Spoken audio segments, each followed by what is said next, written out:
Colleen. I'm here with Fervor, and we're interviewing I, the Breather. So maybe the 3 things to get started that you must have with you while on the road to survive. My phone, my toiletry bag. I care about hygiene on the road, unlike many band dudes. And I don't know, what's a third thing?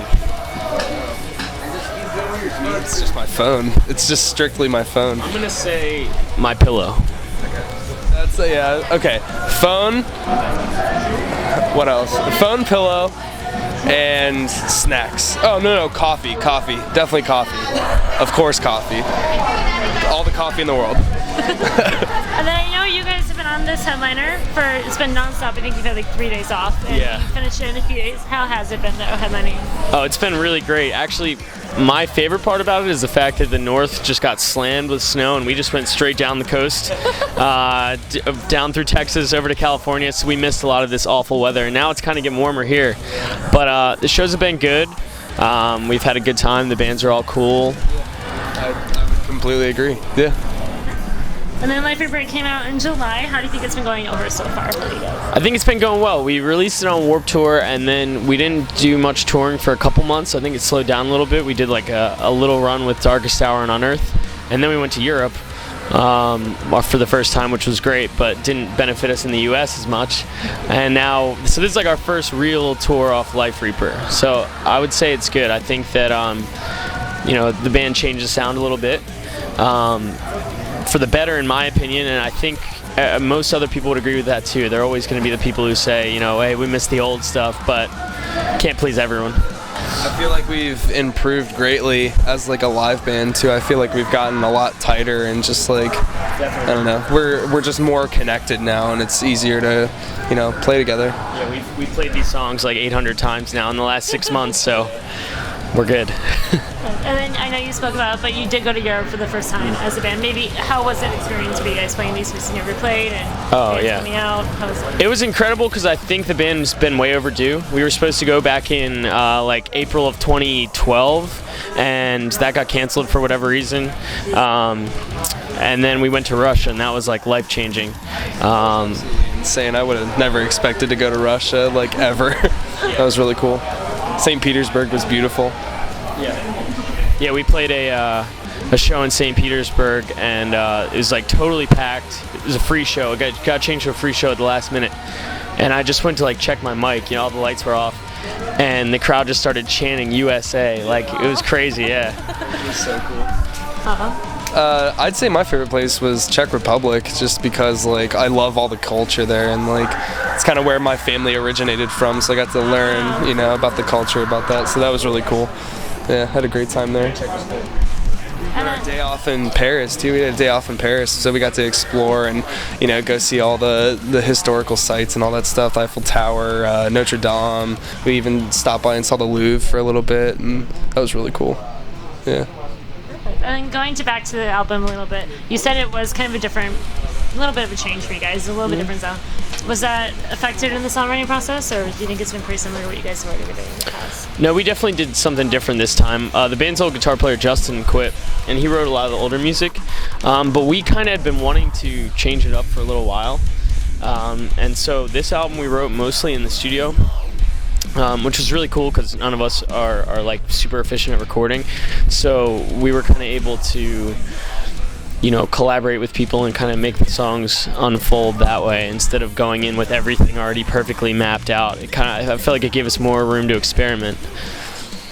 This is my first album I got to track drums on, so I was super excited for that.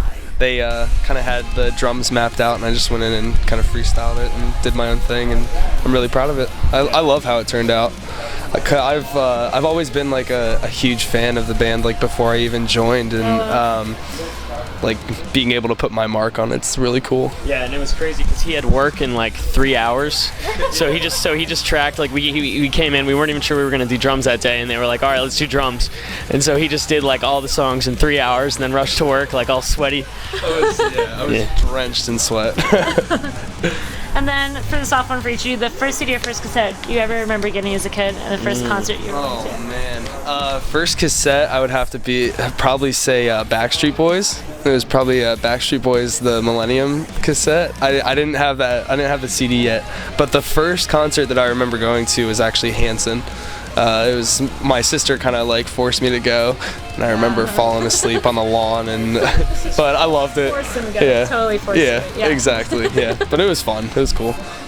I don't recall my first cassette. It might have been like NSYNC or something. And then my first concert was Three Doors Down and Fuel at the University of Delaware. Yeah. Do you think those influence you at all? I mean, obviously musicians today, but do you, maybe Hanson not so much on your musical? Well, now that I think back on it, I feel like the first cassettes that I really listened to were like a funk mixtape that my dad would always have, and a Doobie Brothers mixtape that we would always just jam whenever we go, driving around and whatever. I honestly feel like that played a big part in my musicianship because now I'm heavily influenced by funk music and like gospel type stuff. Like gospel drumming is just a huge inspiration to me, so I don't know, I guess it kind of stuck with me. I would say I actually wasn't really interested in being a musician until I got into like Korn and stuff like that, and then I got my first guitar, and even then I think I was just like, I might as well pick up another hobby because I never really did anything. I wasn't like in sports or anything, and then it just kind of all went downhill from there. And like you said, you guys have been touring like crazy. You went over to Europe in the fall, end of the year, winter, and you have this tour. It's almost done, but what is coming up for LifeReaper, considering the album is still relatively new? Yeah. Well, we're doing a music festival in our local area in April called Launch, and then a couple shows around that. I'm not sure if we're coming this far north or not, but then this summer we've got a cool tour that we're a part of, but it's not announced yet, so we can't really say anything. I think it'll be full U.S. though. I'm not really sure. Definitely a surprise for me. I was really happy about it. You're pretty stoked about it. Yeah, exactly. Yeah, I don't know. I don't know. Weren't we talking about maybe tracking a new single or something? Yeah. Maybe. I mean, right after this tour, we want to get to work on some new songs and see where that goes. Just kind of keep the motion going, keep the momentum.